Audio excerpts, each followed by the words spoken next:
Please subscribe and don't forget to press the bell icon to get notified whenever we upload a new video. UP के इटावा में शिवपाल यादव ने मुलायम सिंह यादव से पूछकर ही Samajwadi secular मोर्चा के गठन किए जाने का दावा किया। उन्होंने 2022 में राज्य में अपनी पार्टी की सरकार बनने का भी भरोसा दिया। नेताजी तो सब कुछ हैं और नेताजी कोई पूछ के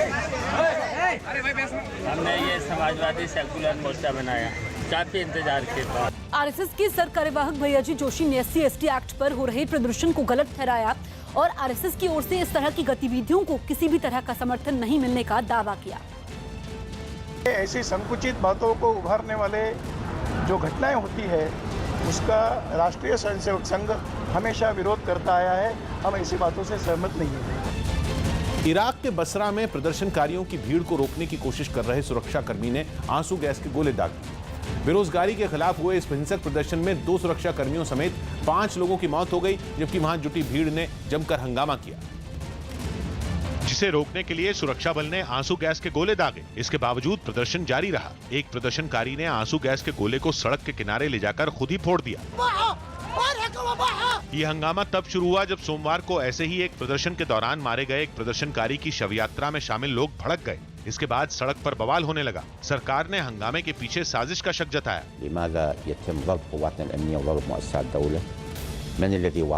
सुरक्षा बल के रोकने के बावजूद कुछ लोगों ने एक सरकारी इमारत के आसपास भी आग लगा दी। दिन ढलने के बाद भी हंगामा जारी रहा। सरकारी इमारत में लगी आग भी देर रात तक बुझाई नहीं जा सकी। SC/ST एक्ट के विरोध में भारत बंद को देखते हुए मध्य प्रदेश में प्रशासन ने सुरक्षा के कड़े इंतजाम किए हैं। बंद को देखते हुए राज्य से 19 जिलों में धारा 144 लागू की गई है। हंगामा होने की आशंका को देखते हुए शिवपुरी में पुलिस ने फ्लैग मार्च निकाला और हर स्थिति से निपटने के लिए खुद को तैयार बताया। तोड़फोड़ की आशंका को देखते हुए पेट्रोल पंप एसोसिएशन ने एहतियात के तौर पर पेट्रोल पंप बंद रखने की घोषणा की है।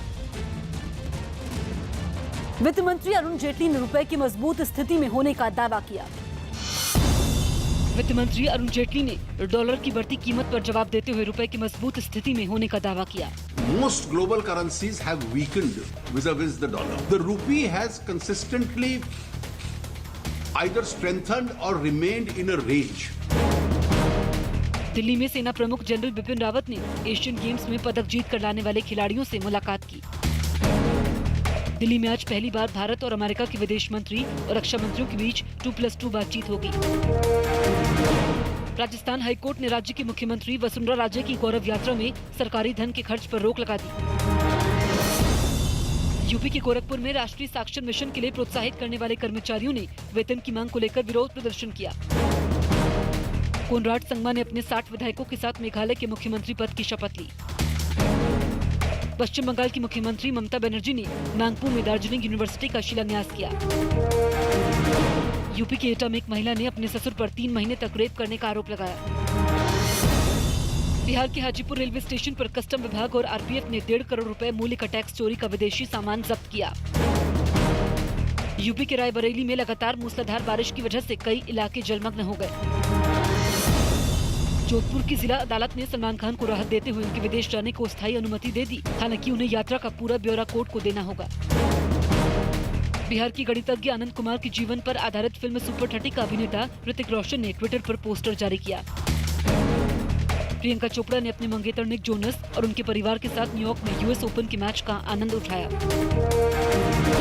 अभिनेता शाहिद कपूर एक बार फिर पापा बन गए। बुधवार को उनकी पत्नी मीरा ने एक बेटे को जन्म देकर सोशल मीडिया पर बेटी मीशा और गुब्बारों की पेंटिंग के साथ उसकी बड़ी दीदी बनने का ऐलान किया। असम के शिवसागर की दिखोव नदी में गिरी एक कार को कुछ लोग रस्सियों के सहारे खींचकर बाहर निकालने लगे। ये कार शनिवार रात बेकाबू होकर नदी में गिर गई थी, जिसे ढूंढने के लिए 5 दिन तक अभियान चलाया गया, जिसमें नौसेना की मदद से कार को रस्सियों के सहारे खींचकर नदी से बाहर निकाला गया। इसके बाद कार का शीशा तोड़कर एक एक कर 5 शव निकाले गए। बताया गया कि शनिवार रात एक स्विफ्ट डिजायर कार बेकाबू होकर दिखोव नदी में गिर गई थी, जिसमें एक ही परिवार के 5 लोग सवार थे। हादसे की जानकारी मिलने पर तलाशी और बचाव अभियान में जुटे जवानों की मदद के लिए नौसेना की टीम भी अपने गोताखोरों के साथ 3 सितंबर को शिवसागर पहुंची। लेकिन काफी कोशिश के बाद भी कार का कोई पता नहीं लग पाया, जिसमें गुवाहाटी के एक व्यापारी समेत उनके परिवार के 5 लोग सवार थे। हालांकि आधुनिक तकनीक से लैस नौसेना और एनडीआरएफ की टीम ने हिम्मत नहीं हारी और शव सड़ने की गंध मिलने पर नदी में उतरे गोताखोरों ने पहले कार का बम्पर बरामद किया इसके बाद करीब 25 फीट की गहराई पर कार को ढूंढ निकाला और करीब 100 घंटे की कड़ी मशक्कत के बाद कार बाहर निकाली जा सकी। इस हादसे में गुवाहाटी के व्यापारी हरेन बोरा, उनकी मां, पत्नी और 2 बेटियों की दर्दनाक मौत हो गई। बीजेपी के पूर्व सांसद तरुण विजय के ट्विटर अकाउंट से इशारों में पीएम मोदी पर हमला किए जाने पर सियासी हलचल बढ़ गई। उनके ट्विटर के जरिए राहुल गांधी का समर्थन भी किया गया। हालांकि तरुण विजय ने सफाई दी कि ये ट्वीट उनकी जानकारी में नहीं किए गए। लेकिन इससे पहले तरुण विजय को लेकर अच्छा खासा हंगामा खड़ा हो गया। पहला ट्वीट राहुल गांधी की कैलाश यात्रा को लेकर था, जिसमें लिखा गया कि जो राहुल गांधी की कैलाश यात्रा पर टिप्पणी कर रहे हैं, मजाक उड़ा रहे हैं और भद्दे बयान दे रहे हैं, वो गलत है। एक हिंदू को ऐसा नहीं करना चाहिए। ये जो भी है राहुल और शिव के बीच है। अगले ट्वीट पर और बवाल मच गया। आप इसलिए वहां पर नहीं हैं क्योंकि आप बहुत लोकप्रिय हैं। आप वहां हैं क्योंकि लोग आपके पीछे हैं। अपने घमंड को दूर कीजिए।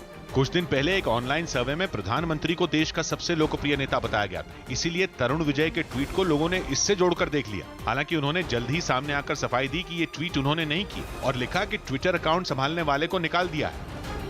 साथ ही तरुण विजय ने गलत ट्वीट को अपने खिलाफ साजिश करार देते हुए खुद को बीजेपी के प्रति निष्ठावान बताया। लेकिन इस बीच कांग्रेस को बीजेपी पर हमला करने का मौका मिल गया और कांग्रेस प्रवक्ता रणदीप सुरजेवाला ने तंज कसते हुए ट्वीट किया, तरुण विजय जी हौसला अपना बुलंद कर लीजिए। राहुल गांधी जी की कैलाश यात्रा के लिए आपने जो कुछ लिखा, अपने हुक्मरानों के डर से उसे मिटाइए नहीं। राहुल गांधी की कैलाश यात्रा के मुद्दे पर बीजेपी कांग्रेस पर हमलावर है। लिहाजा कांग्रेस ने भी तरुण विजय के बहाने बीजेपी पर निशाना साधने में देर नहीं की। बच्चों की सुरक्षा में लापरवाही पर स्कूलों के खिलाफ कार्रवाई होगी। शिक्षा मंत्रालय ने नई गाइडलाइंस जारी करते हुए साफ कर दिया कि बच्चों की सुरक्षा को लेकर लापरवाही बरतने वाले स्कूलों के खिलाफ कड़ी कार्रवाई होगी। सुप्रीम कोर्ट ने नवाजुद्दीन सिद्दीकी की पत्नी की फोन के कॉल डिटेल्स निकलवाने के आरोपों पर महाराष्ट्र पुलिस से जांच करने को कहा और पुलिसकर्मियों के ऊपर कार्रवाई पर रोक लगा दी। खबर है कि तेलंगाना में गुरुवार को होने वाली कैबिनेट की बैठक में समय से पहले चुनाव करवाने को लेकर विधानसभा भंग करने का ऐलान हो सकता है। बेंगलुरु में पत्रकार गौरी लंकेश की हत्या की बरसी पर उनकी पत्रिका को फिर शुरू कर दिया गया। राफेल विमान सौदे को लेकर मचे घमासान के बीच वायुसेना उप प्रमुख एयर मार्शल एसबी देव ने राफेल विमान की तारीफ की। Beautiful aircraft. It's a very capable aircraft. शाही रेलगाड़ी पैलेस ऑन व्हील्स सितंबर से मार्च के पर्यटन सीजन की शुरुआत के अपने पहले सफर के लिए दिल्ली के सफदरजंग रेलवे स्टेशन से राजस्थान के लिए रवाना हो गई। मालेगांव ब्लास्ट केस में कर्नल पुरोहित समेत दूसरे आरोपियों के खिलाफ आरोप तय किए जाने से पहले अदालत ने अनलॉफुल एक्टिविटीज प्रिवेंशन एक्ट की वैधता पर सुनवाई करने को मंजूरी दे दी। जापान की कार बनाने वाली कंपनी टोयोटा ने इंजन में गड़बड़ी के बाद अपनी 10 लाख से ज्यादा प्रियस और CHR मॉडल की कारों को बाजार से वापस लेने का ऐलान किया। पटना में एक नाव पर उसकी क्षमता से ज्यादा लोग सवार होकर गंगा नदी को पार करने लगे।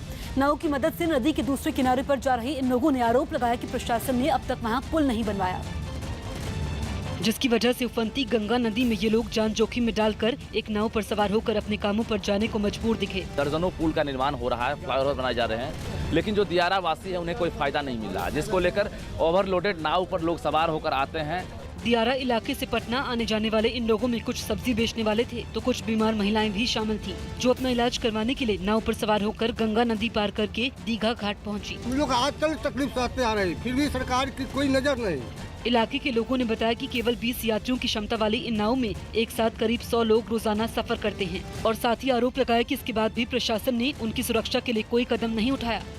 डीएमके से निष्कासित नेता एमके अलगड़ी ने अपने पिता और तमिलनाडु के पूर्व मुख्यमंत्री एम करुणानिधि के निधन के करीब 1 महीने बाद शांति मार्च निकाला। हालांकि करुणानिधि को श्रद्धांजलि देने के लिए निकाली गई उनकी रैली को छोटे भाई एमके स्टालिन के खिलाफ शक्ति प्रदर्शन के तौर पर देखा गया, जिसकी शुरुआत शहर के ट्रिप्लिकेन इलाके से हुई। इस रैली में शामिल होने के लिए अरगड़ी काले कपड़े पहनकर अपने हजारों समर्थकों के साथ पहुंचे। हालांकि सड़क पर काफी भीड़ होने की वजह से कुछ दूर पैदल चलने के बाद अरगड़ी एक खुली गाड़ी में सवार हो गए, जिसके बाद मार्च में शामिल अरगड़ी के समर्थकों ने अपने नेता के समर्थन में नारे भी लगाए, जिस पर बिना छत की गाड़ी पर सवार अरगड़ी ने भी अपने समर्थकों का हाथ हिलाकर अभिवादन किया। इस दौरान उनके साथ गाड़ी में मौजूद मदुरई की डिप्टी मेयर PM मन्नन लोगों से रास्ता देने के लिए आग्रह भी करते दिखे। इसके बाद अरगड़ी और उनके समर्थकों का कारवां चेन्नई के मरीना बीच पर बने पूर्व CM करुणानिधि के स्मारक की ओर बढ़ गया, जिनकी जिंदगी में ही अरगड़ी को पार्टी विरोधी गतिविधियों के आरोप में डीएमके से बाहर कर दिया गया था। यही वजह रही कि शांति मार्च के नाम पर पूरे कार्यक्रम को शक्ति प्रदर्शन के तौर पर पेश किया गया। और अरगड़ी ने अपने पिता करुणानिधि को श्रद्धांजलि दी। इसके बाद अरगड़ी ने इशारों में अपने छोटे भाई और डीएमके के नए अध्यक्ष स्टालिन को अपनी ताकत का एहसास कराने की भी कोशिश की। अरगड़ी को 2014 में करुणानिधि ने पार्टी से निष्कासित कर दिया था। इसके बाद पार्टी की कमान काफी हद तक उनके छोटे भाई स्टालिन के हाथों में आ गई थी। करुणानिधि के निधन के बाद अरगड़ी ने यह भी दावा किया था कि उनके पिता के सच्चे और निष्ठावान कार्यकर्ता उनके